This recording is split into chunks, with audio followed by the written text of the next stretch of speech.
Like when you went on that retreat in complete silence, for you, when you first left from that retreat and you got back into the world, was there something that went off like almost immediately when you left and you're like, this is something I needed to know?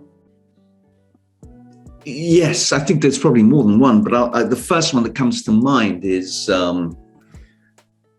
the beauty of silence, which I had never understood. I used to run away from silence. I need noise. I need people. I need communication. These are needs, but they're not real needs. Silence is, the first 3 days in that silent retreat was for me, the worst.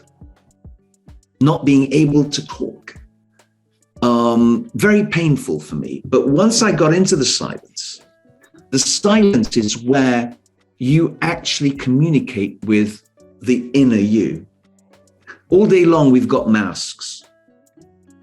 From the day we were born, trying to please our parents, to make sure we got fed. We just have masks. We go to school, we have to have a mask to protect us. And by the time we're out in the real world, we've got about 30 masks. And that's most normal people. I took away something which was very powerful, which is meditation. I was able to, and I do this religiously every day. I do a 20 to 30 minute meditation first thing in the morning to center myself, to go into myself and not to prepare myself for what's going to happen over the next 24 hours. Because I don't know what's going to happen in the next 24 hours. I might not even make it to the end of the day. Nobody's guaranteed that we're going to make it to the end of the day. I never thought like that. As I said to you earlier, I thought I was immortal until I was 50, which we are when we're young, and it's probably a good thing. But when you get to this sort of stage, you're thinking, I don't know if I'm going to make it to the end of the day, so I want to make sure I enjoy today. And even if shit goes down that day, if I'm prepared, I won't allow that shit to impact me. Of course, there'll be turbulence, but I'll be able to handle it better.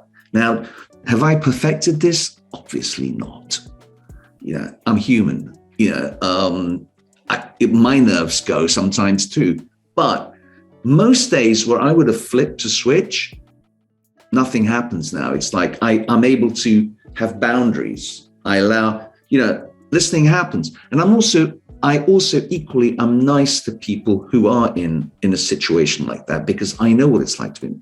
And what happens is that if you approach a situation in that light, if anything bad was going to happen, it's flipped over because the other guy turns around and thinks, thanks you for it. And the whole dynamic changes. And it's all because the ego has been removed out of the equation.